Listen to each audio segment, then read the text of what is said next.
Patricia Sandoval had lived in the same house for 37 years, a small ranch-style home on Maple Street in Tampa, Florida. 3 bedrooms, 1 bathroom, a screened-in porch where she drank her coffee every morning. The neighborhood had changed over the decades, new families moving in, old ones moving out, but Patricia stayed. This was where she'd raised her son, Miguel, where she'd buried her husband, Carlos, after the heart attack took him 12 years ago. Where she'd planted tomatoes in the backyard every spring and hung Christmas lights every December. This house was her life. She was 68 now, retired from teaching elementary school. Her days were quiet. She'd wake up at 6, make coffee, water the plants, watch the morning news. Sometimes Miguel would call from Orlando, checking in, asking if she needed anything. She always said no. She was fine. She didn't need help. But the truth was, she was lonely. Not the kind of loneliness that comes from being alone. Patricia had grown comfortable with solitude. It was a deeper kind, the kind that settles in your chest when you realize that the life you thought you'd have, growing old with someone, grandchildren running through the house, Sunday dinners with family, isn't the life you got. Miguel was 42, unmarried, no kids. He worked in finance, traveled constantly, rarely visited. Patricia understood. He had his own life. She didn't blame him. But sometimes, late at night, she'd sit on the porch and wonder if this was all there was, if this was how it would end. Alone in a house full of memories, waiting for the days to pass. It was a Tuesday morning in late October when everything changed. Patricia was in the kitchen, washing dishes from breakfast. The radio was on, playing oldies. The sun streamed through the window above the sink, warm on her hands. She hummed along to a song she couldn't quite remember the name of. And then the floor moved. Not a vibration, not a tremor. The floor actually moved, shifted, like the ground beneath the house had taken a breath. Patricia stopped, her hands still in the soapy water. What in the world? The house groaned. A deep, unsettling sound that came from the foundation. The walls creaked. A framed photo on the counter, her and Carlos on their wedding day, slid sideways and fell, shattering on the floor. Patricia stepped back from the sink. Oh no, no, no, no. The floor tilted, just slightly, maybe an inch, but it was enough to make her lose her balance. She grabbed the edge of the counter to steady herself, and then she heard it, a sound like the earth itself was tearing open. It came from outside, from beneath the house, a low, rumbling roar that grew louder and louder, shaking the walls, rattling the windows. Patricia ran to the front door and flung it open. Her front yard was gone, not damaged, gone. Where there had been grass, a driveway, a mailbox, there was now a massive hole, 30 feet wide, maybe 40. The edges were jagged, crumbling, and as she watched, more earth fell away, disappearing into the blackness below. Oh my God! The hole was growing, spreading, moving toward the house. Patricia stumbled backward into the living room. Her mind raced. She needed to get out. She needed to leave, now, but her legs wouldn't move. She stood frozen, watching through the open door as the ground continued to collapse. The oak tree in her front yard tilted and fell, swallowed whole by the sinkhole. Her car, parked in the driveway, slid sideways and tumbled in, disappearing into the darkness. And then the house lurched. The front half of the foundation gave way. The entire structure tilted forward toward the sinkhole. Patricia screamed and grabbed the doorframe. The floor beneath her feet cracked, splitting down the middle of the living room. She tried to run toward the back of the house, toward the porch, but the floor was tilting too steeply. She slipped, falling to her knees. The crack widened. She could see through it now, down into the earth, into the black void below. Help! Somebody help me! But there was no one. The neighbors were at work. The street was empty. She was alone. The house groaned again, louder this time, and the front wall collapsed. The roof buckled, furniture slid forward, the couch, the coffee table, the TV, tumbling into the sinkhole. Patricia clawed at the floor, trying to pull herself backward, but the wood was smooth, slippery. She couldn't get a grip. She was sliding, slowly at first, then faster. God, please, please help me. She hadn't prayed in months, maybe longer. After Carlos died, she'd stopped going to church, stopped reading her Bible. She told herself it was because she was tired, because she didn't feel like going alone. But the truth was simpler than that. She was angry. Angry that Carlos had been taken so suddenly. Angry that Miguel never called. Angry that her life had become so small, so quiet, so empty. She told God once, sitting on the porch late at night, "I don't know if I believe in you anymore." And then she'd stopped talking to him altogether. But now, sliding toward a hole that would swallow her whole, she prayed, "God, I'm sorry, I'm so sorry. Please don't let me die like this. Please." The house gave one final shuddering groan and collapsed. The back wall fell first, then the roof. The entire structure folded inward like a house of cards and plunged into the sinkhole. Patricia was thrown forward, tumbling through the air. She hit something hard, a beam, a piece of furniture she didn't know, and the wind was knocked out of her. And then she was falling into the darkness, into the earth, falling and falling and falling. She screamed, but the sound was swallowed by the roar of collapsing dirt and debris. Her arms flailed, grasping at nothing. Her chest burned. Her mind screamed that this was it. This was the end. She was going to die buried alive in the ruins of her own home. And then she stopped. Not because she hit the ground. She didn't hit anything. She just stopped, suspended in midair. Patricia gasped, her lungs dragging in air thick with dust. She couldn't see, couldn't tell which way was up. Her body was horizontal, like she was lying on an invisible floor. But there was no floor. She was floating, in the middle of the sinkhole, surrounded by darkness. What's happening? And then she felt it, hands, not touching her, holding her, large, strong hands beneath her back, her legs cradling her like she weighed nothing. "Who's there?" Her voice was trembling, panicked. "Who? You're safe." The voice was quiet, calm, male. It didn't echo in the darkness. It was just there, as clear as if someone were standing right beside her. "I don't understand. Where are you? I can't see. Open your eyes." "They are open." "Not those eyes." Patricia didn't know what that meant, but she closed her physical eyes anyway, squeezing them shut. And then, slowly, she opened them again. And she saw light. Not from above, not from a flashlight or a rescue team. The light was coming from beside her, from the hands that were holding her. She turned her head and saw him. A man, maybe in his 30s, dark hair, kind eyes, dressed simply, jeans, a white shirt. He was kneeling in midair, holding her, smiling gently. Patricia's breath caught. Who are you?" "You know who I am, Patricia." Her heart pounded. No, that's not possible." "Why not?" "Because you're..." She couldn't finish the sentence. "Because I'm God?"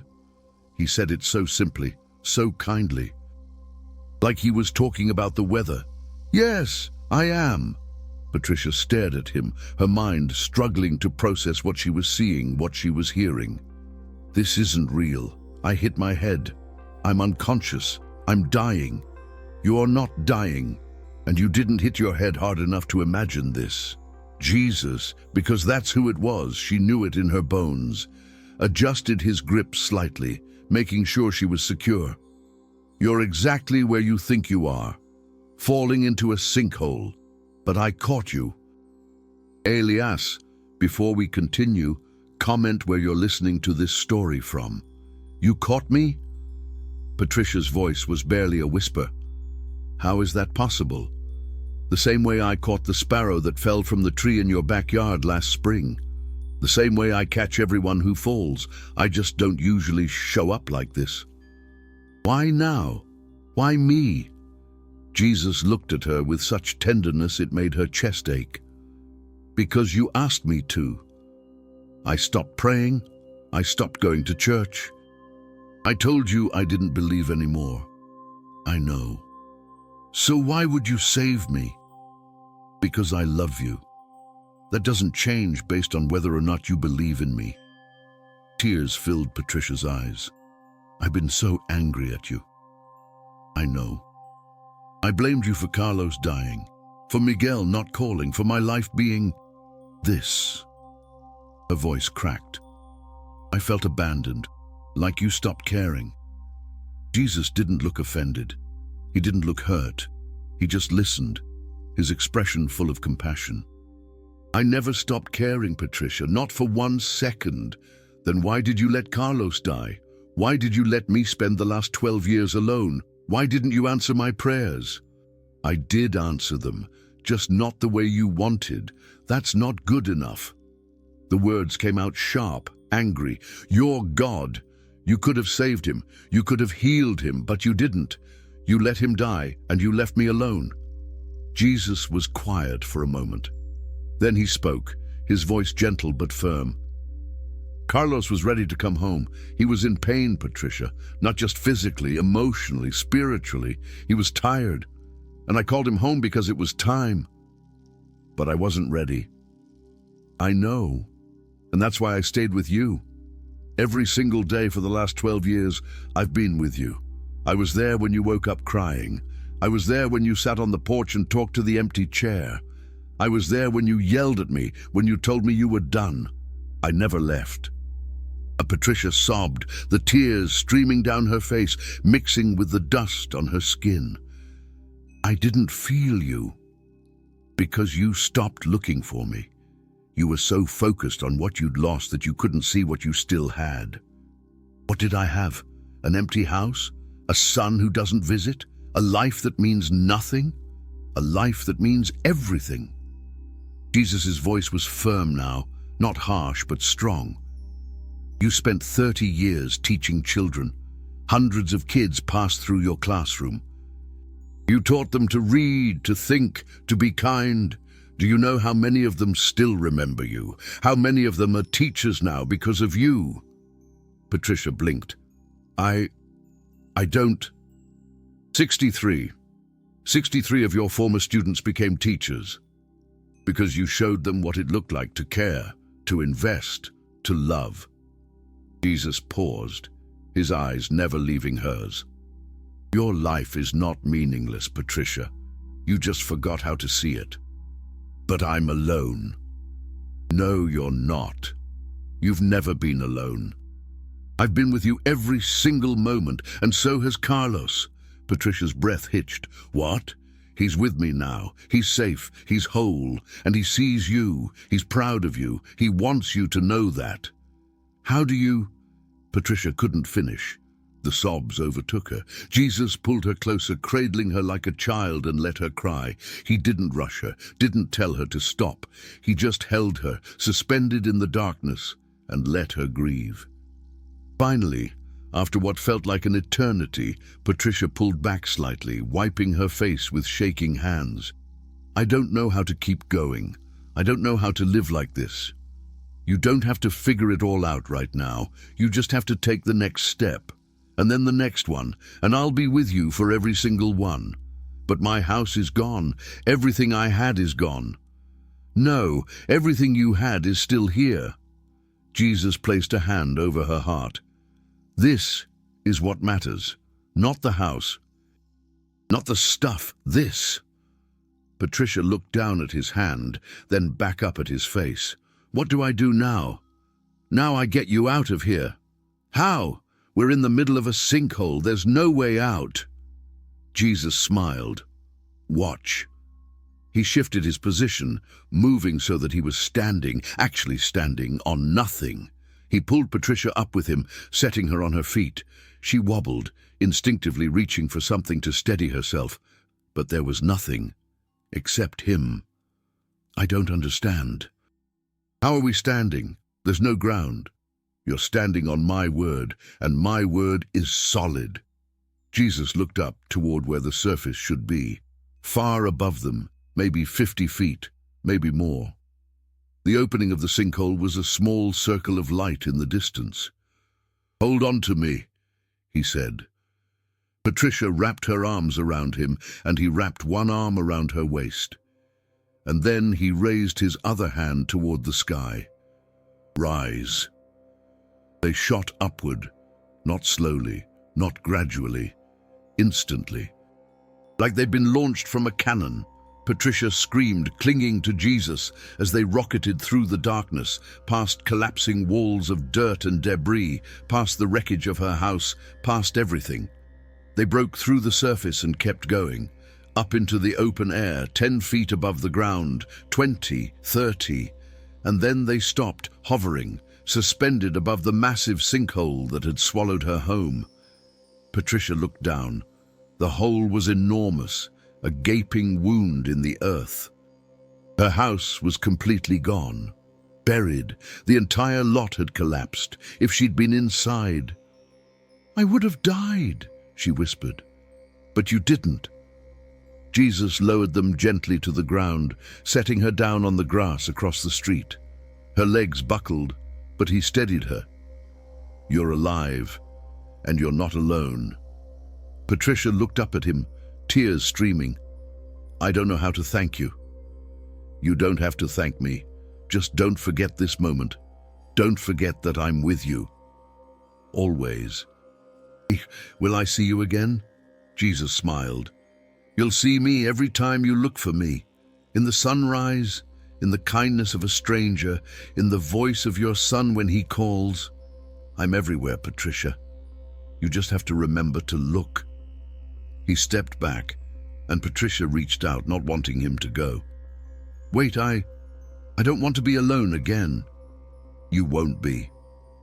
Jesus placed a hand on her cheek, gentle, warm. "Call Miguel. Tell him what happened. He'll come, and when he does, don't push him away. Let him in. Let him help. You're not meant to carry everything by yourself. I don't know if I can do that. Yes, you can, because I'll be with you, every step." And then he was gone. Not in a flash, not in a sound. He just wasn't there anymore. Patricia stood on the grass, staring at the empty space where he'd been. Around her, she could hear sirens, fire trucks, police cars, ambulances racing down the street. Neighbors were emerging from their houses, staring at the massive sinkhole in shock. A firefighter ran up to her. "Mom, are you okay? Were you in that house?" Patricia nodded slowly. "Yes, I was inside when it collapsed." The firefighter's eyes widened. "How did you get out?" Patricia looked at him, then at the sinkhole, then back at the firefighter. "I didn't. I was pulled out." "By who? Was there someone else in the house?" He smiled faintly. "Yes, there was." The sinkhole on Maple Street made national news. Tampa woman survives catastrophic sinkhole after home collapses. Geologists and engineers descended on the site, studying the hole, trying to determine what had caused it. The official report stated that the sinkhole was the result of underground limestone erosion, common in Florida, but unpredictable. What they couldn't explain was how Patricia had survived. The house had collapsed completely. The entire structure was at the bottom of the sinkhole, buried under 40 feet of debris. There was no way anyone inside could have escaped, but Patricia had. A structural engineer named Dr. Linda Zhao was interviewed on the news. Based on the collapse pattern and the depth of the sinkhole, survival would have been impossible. The fact that Ms. Sandoval is alive I don't have a scientific explanation for it. Patricia watched the interview from Miguel's apartment in Orlando. He'd driven down the moment she'd called, arriving within 2 hours. He'd held her, crying, telling her he was sorry he hadn't been around more, sorry he'd let her stay in that house alone for so long. "I thought you wanted space," he'd said. "I thought you didn't need me." "I always needed you," Patricia had whispered. "I was just too proud to say it." Now, sitting on Miguel's couch, watching the news coverage, Patricia smiled. "What are you smiling about?" Miguel asked, bringing her a cup of tea. "I'm just thinking about how much I have to be grateful for." Miguel sat down beside her. "Mom, you lost everything. Your house, your car, all your stuff. How can you be grateful?" Patricia looked at her son, really looked at him. "Because I didn't lose what matters. I'm alive, you're here, and I finally understand that I was never alone." Miguel frowned, confused. "What do you mean?" Patricia took his hand. "I'll tell you. But you have to promise not to think I'm crazy." "I already think you're crazy, Mom. You survived a sinkhole." She laughed, and then she told him everything. About the hands that caught her, about the light in the darkness, about Jesus holding her, speaking to her, pulling her from the earth. Miguel listened, his expression unreadable. When she finished, he was quiet for a long time. "Do you believe me?" Patricia asked. Miguel looked at her, his eyes wet. "Yeah, Mom, I do." "Why?" "Because you're different, I can see it. You're lighter, like something that was weighing you down is gone." Patricia smiled. "It is." 6 months later, Patricia moved into a small apartment near Miguel. She didn't have much. Most of her belongings had been lost in the sinkhole, but she didn't need much. She started volunteering at a local elementary school, working with kids who were struggling to read. She joined a church, a small one with a kind pastor and a congregation that felt like family. She called Miguel every week, sometimes twice a week, and every morning she sat on her balcony with her coffee and thanked God for pulling her out of the darkness. Years later, a memorial was placed on Maple Street, near where Patricia's house had been. The sinkhole had been filled in, the lot left empty. The memorial was a simple stone bench with a plaque that read, "In memory of what was lost and in gratitude for what was saved, may we never forget the miracles we cannot explain." Patricia visited that bench once. She sat down, looked at the spot where her house had been and whispered, "Thank you. Thank you for not letting me fall." And somewhere, in a way she couldn't see but could feel, she knew he was smiling. If this story touched your heart, share it with someone who feels like they're falling, someone who thinks they've lost everything, someone who doesn't know if they'll survive, because God is still catching people, and He's still pulling them out of the darkness. You're not falling alone, you never were, and the one who holds the earth is holding you too.